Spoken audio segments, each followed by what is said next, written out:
नमस्कार विद्यार्थी मित्रांनो, मी प्राध्यापक मस्के सर. माझ्या मस्के सर या चॅनलवर तुम्हा सर्वांचं स्वागत आहे. तर आजचा जो आपला व्हिडिओ आहे विद्यार्थी मित्रांनो, इयत्ता 7वीच्या स्कॉलरशिप परीक्षेला बसणाऱ्या विद्यार्थ्यांसाठी अतिशय महत्त्वाचा आहे. कारण या व्हिडिओच्या माध्यमातून आपण त्यांचा जो एक पेपर आहे स्कॉलरशिपचा पेपर 2, ज्याच्यामध्ये त्यांना तृतीय भाषा इंग्रजी आणि बुद्धिमत्ता ह्या 2 विषयांचा समावेश आहे. ज्यामध्ये इंग्रजी भाषेचे तृतीय भाषेमध्ये इंग्रजी भाषेचे त्यांना 25 प्रश्न विचारले जातात, ज्याच्यासाठी त्यांना 50 गुण दिले जातात. आणि त्याच्यानंतर जो बुद्धिमत्तेचा भाग आहे, बुद्धिमत्ता विभागामध्ये त्यांना एकूण 50 प्रश्न दिले जातात आणि त्यासाठी एकूण 100 गुण. अशा प्रकारे 150 मार्कांचा गुणांचा हा पेपर असतो. त्यासाठी आपल्याला वेळ असतो 90 मिनिटे, म्हणजे 1.5 तास असतो. तर या पेपर 2 मधला जो एक विभाग 1 तृतीय भाषा इंग्रजीचा जो पेपर आहे, तो इंग्रजीचा पेपर कशा प्रकारे सोडवायचा त्याचे एक आज आपण या व्हिडिओमधून आपण पाहणार आहोत. तर तुम्ही पाहू शकता, विभाग 1 तृतीय भाषा इंग्रजी तुमच्यासमोर प्रश्न दिलेला आहे. तर आपण हा एक 25 आताच्या जो व्हिडिओमध्ये आपण या तृतीय भाषा म्हणजे थर्ड लँग्वेज इंग्लिशचा जो 25 प्रश्नांचा आढावा या ठिकाणी घेणार आहोत. आणि पुढच्या व्हिडिओमध्ये जे बुद्धिमत्तेचे जे 50 प्रश्न आहेत, ते 50 प्रश्न या ठिकाणी एका स्वतंत्र व्हिडिओमध्ये आपण पाहणार आहोत. पण तो व्हिडिओ याच व्हिडिओचा भाग असणार आहे. चला तर मग आजच्या आपल्या व्हिडिओला या ठिकाणी आपण सुरुवात करूया. तर instructions for question number 1 to 3, read the passage and choose the correct option. या ठिकाणी हा पॅसेज आपल्याला उतारा वाचायचा आहे आणि त्याच्यानंतर त्या उतार्यावर आधारित आपल्याला 3 प्रश्न आहेत. प्रश्न क्रमांक 1, प्रश्न क्रमांक 2 आणि प्रश्न क्रमांक 3. या 3 प्रश्नांची उत्तर या ठिकाणी आपल्याला लिहावायची आहेत. तर चला आपल्या पहिल्या प्रश्नाकडे. Choose the correct alternative of the following. The primary focus of Ayurvedic medicine is to promote option diet changes, lifestyle changes, good health rather than fight diseases, diagnosis, treatment and prevention of disease, meditation and yoga. तर आपण उतारा या ठिकाणी अतिशय काळजीपूर्वक वाचावायचा आहे. The primary focus of Ayurvedic medicine. तर आपण तुम्ही पाहू शकता,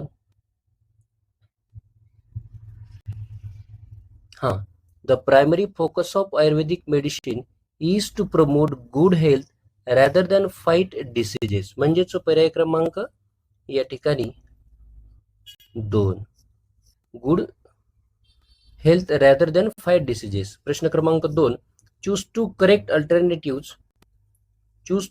alternative to form the web diagram. Web diagram आपल्याला पूर्ण करण्यासाठी 2 ऑप्शन्स या ठिकाणी निवडायचे दिलेले आहेत. या ठिकाणी पहा तुम्ही, आयुर्वेदिक ट्रीटमेंट मे इन्क्लूड, की त्याच्यामध्ये काय असू शकते, ब्रिथिंग एक्सरसाइज आपल्याला या ठिकाणी दिलेलं आहे. डाएट चेंजेस दिलेला आहे पॉइंट. लाईफस्टाईल चेंजेस आलेला नाही, म्हणजे option number 3 meditation and yoga. तर या ठिकाणी मेडिटेशन हा योगा दिलेला आहे. म्हणजे याच्यापैकी आपल्याला या ठिकाणी 2 करेक्ट अल्टरनेटिव्ह असं म्हटलेलं आहे, पण अल्टरनेटिव्ह मध्ये आपल्याला फक्त एकच दिलेलं आहे आणि ते म्हणजे कोणतं, तर लाईफस्टाईल चेंजेस. पुढच्या प्रश्नाकडे जाऊया. तर या ठिकाणी question 1 to question number 3, choose the correct alternative. If the medicine is the science of practice of diagnosis, then dash dash is the science of earth surface and physical features. तर आता या ठिकाणी प्रश्न असा आहे की if the medicine is the science and practice, थोडासा उत्तरापेक्षा थोडासा हा जरासा प्रश्नाचं स्वरूप कसं आहे, जरासं वेगळं आहे. या ठिकाणी जर मेडिसिन कसं आहे की एखाद्या रोगाचं आजार आणि त्याच्यावर उपचार करण्याचं शास्त्र आहे, तर dash dash is the science of earth surface and physical feature, म्हणजे पृथ्वीच्या पृष्ठभागाचा किंवा तिच्या जे काही भौतिक गुणधर्माचा अभ्यास करणारं शास्त्र कोणतं, तर आपल्याला माहितीच आहे की जिओग्राफी, भूगोल.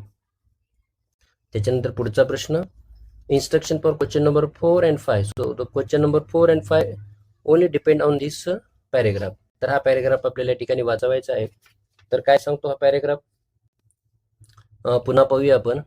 Complete the following web by choosing the correct option. If earthquake occurs and you are in building, what should you do? जर भूकंप आला आणि तुम्ही जर एखाद्या इमारतीमध्ये असाल तर तुम्ही काय केलं पाहिजे. तर बघा, या ठिकाणी एक फ्लो चार्ट दिलेला आहे आपल्याला. Put both hands on the back of your neck, turn away from glass Windows, टक युअर हेड डाऊन, आणि चौथं ऑप्शन आपल्याला या ठिकाणी निवडायचं आहे. ऑप्शन दिलेले आहेत: climb on the bed, pull on a blanket and sleep, take cover under a desk or table, none of the above. आपण पाहूया या तीन पर्यायानंतर दुसरा एखादा कोणता आपल्याला या ठिकाणी पर्याय दिलेला आहे. तर पाहू शकता, turn away, put both hands on the back of your neck, हा ऑप्शन आपल्याला दिलेला आहे. Tuck your head down, tuck your head down हा सुद्धा दिलेला आहे. त्याच्यानंतर turn away from glass windows, turn away from glass windows हा देखील दिलेला आहे. मग आणि दुसरा जो आहे, take cover under a desk or table आहे का या ठिकाणी? हा, तर तुम्ही पाहू शकता, take cover under a desk or table म्हणजे एखाद्या डेस्क किंवा टेबलच्या खाली जाऊन आपल्याला काय करायचं, आपल्या डोक्याचा भाग तो असा कव्हर करावायचा आहे, म्हणजे ऑप्शन नंबर 3. तर question number 5, find the odd man out, flood, earthquake, drought, bomb explosion. So the option number 1, option number 2 and option number 3 are natural calamities and option number 4 is man-made calamity. म्हणजे हे जे तीन निसर्ग निर्मित आहेत आणि या गटात न बसणारा बॉम्ब एक्सप्लोजन म्हणजे बॉम्बचा स्फोट हा पर्याय क्रमांक आपल्या याच्यामध्ये बसत नाही. Question number 6, find out meaningful word related to internet from jumbled words. या ठिकाणी जम्बर्ड KIPE WIDA अशा प्रकारचा एक शब्द दिलेला आहे की ज्याच्यापासून अर्थपूर्ण शब्द कोणता तयार होतो, तर विकिपीडिया नावाचा. विकिपीडिया ही एक वेबसाईट आहे जी आपल्याला फ्रीमध्ये नॉलेज या ठिकाणी ऑफर करते. Question number 7, which punctuation mark is missing in the following sentence. इथं दिलेल्या सेंटेन्स मध्ये कोणतं विरामचिन्ह या ठिकाणी नाहीये ते आपल्याला या ठिकाणी भरायचे. तर तुम्ही पाहू शकता, Kerala is known as God's own country, known येन पाहिजे या ठिकाणी, ॲज गॉड्स नोन कंट्री. तुम्ही पाहू शकता, गॉड्स म्हणजे देव, भूमी, अशा देवाची भूमी. या ठिकाणी ॲपोस्ट्रोफी मिसिंग आहे, म्हणजेच option number 2. Question number 8, he said I can swim, change sentence into indirect speech. Indirect speech मध्ये आहे तर आय कॅन सीड. आता तुम्ही पाहू शकता, ही रिपोर्टर आहे जो जशास तसा राहतो. सेडला तर आपण सेडच यूज करतो. हे स्टेटमेंट आहे, डेक्लेरेटिव्ह सेंटेन्स आहे, त्याच्यामुळे यासाठी कंजेक्शन म्हणून आपण दॅट घेतो. आईचा बदल रिपोर्टरनुसार ही घेतो, प्रत्येक ठिकाणी ही आलेलं आहे. कॅनचं काय होणार आहे, कुड होणार आहे. आणि बाकी स्विम आपण सहाय्यकारी क्रियापदाचा बदल केल्यानंतर हे जे स्विम नावाचं मेन व्हर्ब आहे त्या मेन व्हर्बचा आपल्याला बदल करायची गरज नाही. म्हणजे he said that he could swim असं सांगणारा ऑप्शन कोणता आहे? He said that he could swim, म्हणजेच पर्याय क्रमांक 3.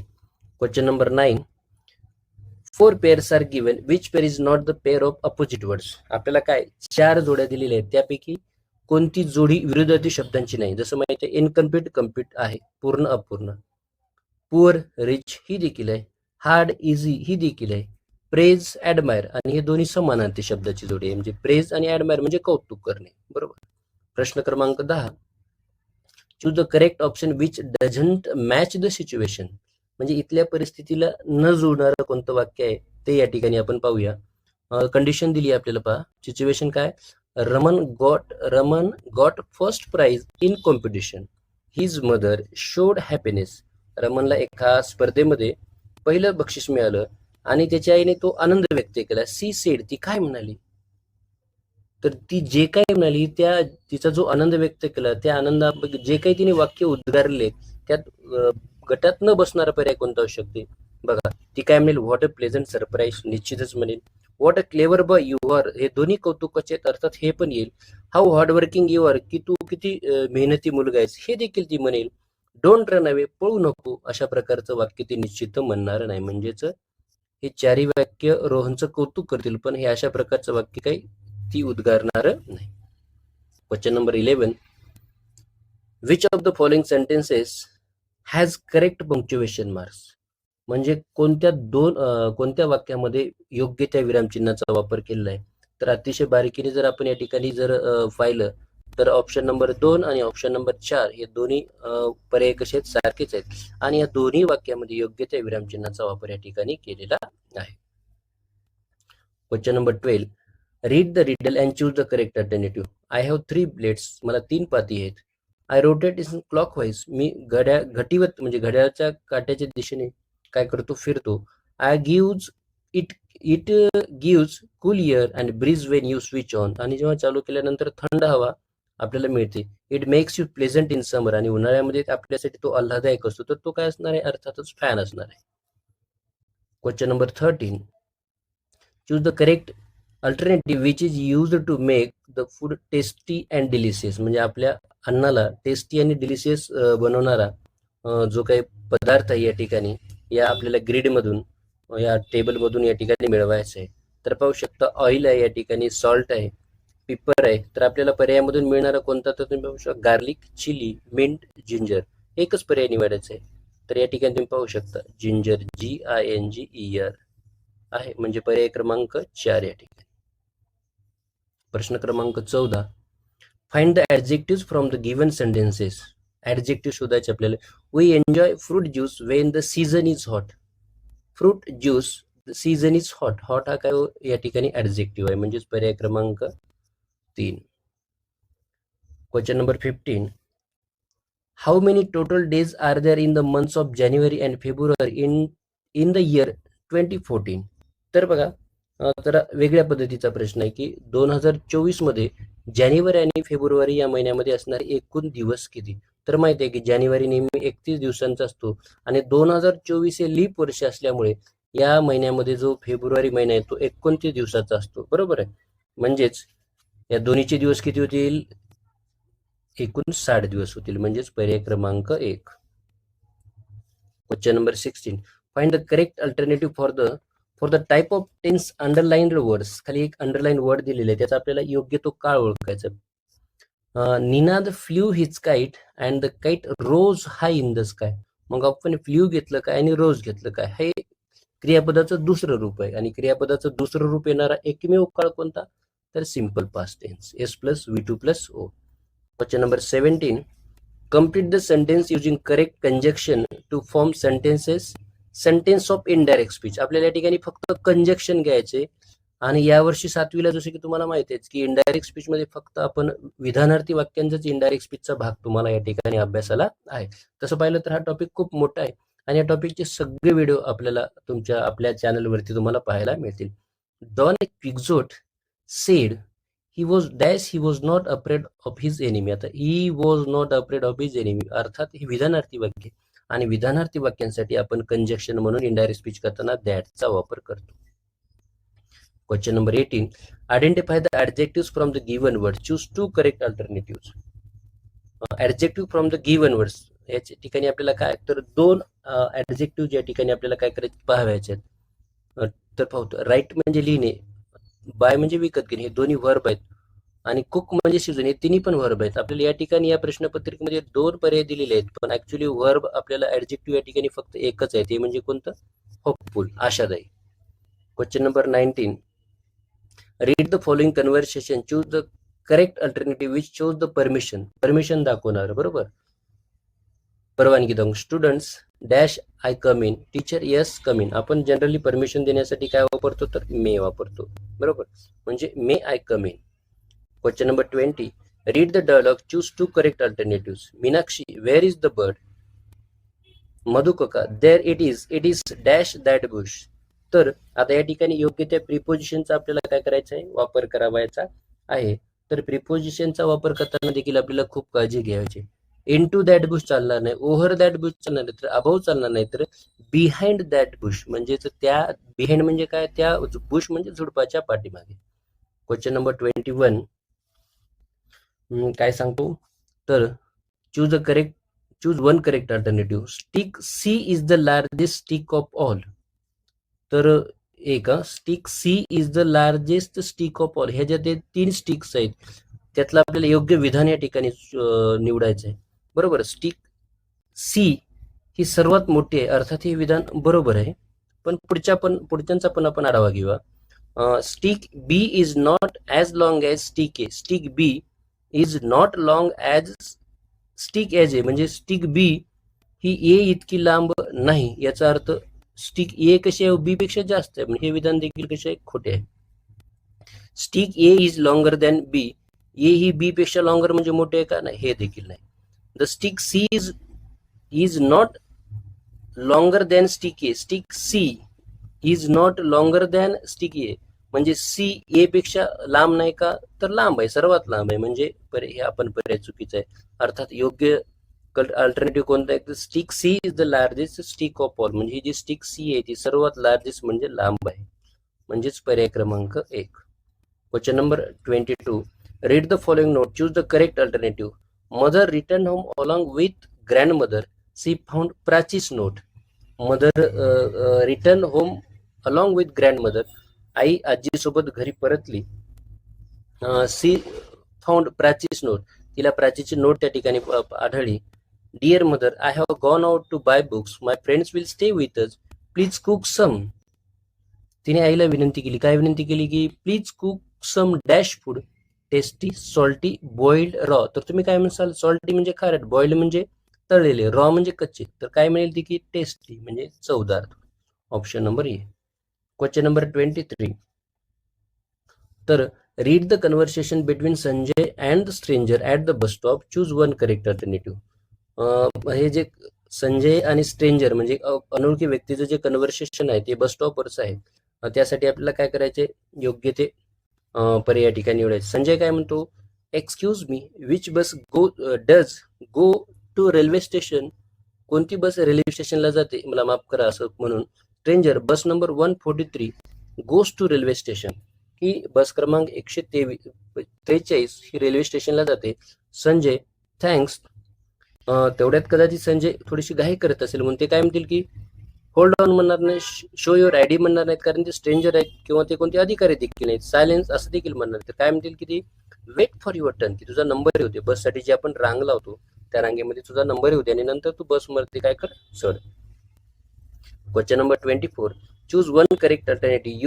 Use cycle, gain health, save wealth, free from. एवढं सगळं वापरत आपण कशापासून फ्री होणार आहोत, पोल्युशन पासून. Question number 25. जो एका ऍडवरती डिपेंड आहे. तर तुम्ही पाहू शकता एक भली मोठी या ठिकाणी ऍड तुम्हाला दिलेली आहे आणि त्या ऍडवर आधारित एक प्रश्न आपल्याला या ठिकाणी दिलेला आहे. Question number 25. Your friend Joseph wants to visit coastal Karnataka. तुमचा मित्र जो आहे जोसेफ आहे, ज्याला कोस्टल म्हणजे कर्नाटकचा जो समुद्र किनारी भाग आहे त्याला त्या ठिकाणी त्याला व्हिजिट करायची. हिज फादर इज बिझी, त्याचे वडील व्यस्त आहेत. So they want to choose mode of transport which will make their trip of short duration. म्हणजे त्यांना अशा प्रकारे वाहतुकीचा पर्याय निवडायचा आहे की ज्याच्यामुळे ते लवकरात लवकर त्या ठिकाणी काय करू शकतील, पोहोचू शकतील. तर मग लवकरात लवकर जाणारा पर्याय कोणता, बस सर्व्हिसला वेळ लागेल, रेल्वेला देखील वेळ लागेल, बोटला सुद्धा वेळ लागेल. लवकरात लवकर पोहोचण्याचा पर्याय म्हणजे कोणता, एरोप्लेन, म्हणजे ते विमानानं ते जास्तीत जास्त कमी वेळामध्ये त्या ठिकाणी पोहोचू शकतील. तर विद्यार्थी मित्रांनो, अशा प्रकारे आपण या व्हिडिओच्या माध्यमातून इयत्ता 7वीचा जो प्रश्नपत्र पेपर 2 आहे, ज्याच्यामध्ये इंग्रजी आणि बुद्धिमत्तेचा समावेश आहे, त्यातल्या इंग्रजीच्या 25 प्रश्नांचा आढावा या ठिकाणी आपण घेतलेला आहे. याचा दुसरा व्हिडिओ आपण निश्चितच काही वेळातच आपल्या चॅनलवरती तुम्हाला पाहायला मिळेल, ज्याच्यामध्ये आपण बुद्धिमत्तेच्या 50 प्रश्नांचा स्पष्टीकरणासहित उत्तर या ठिकाणी देणार आहोत.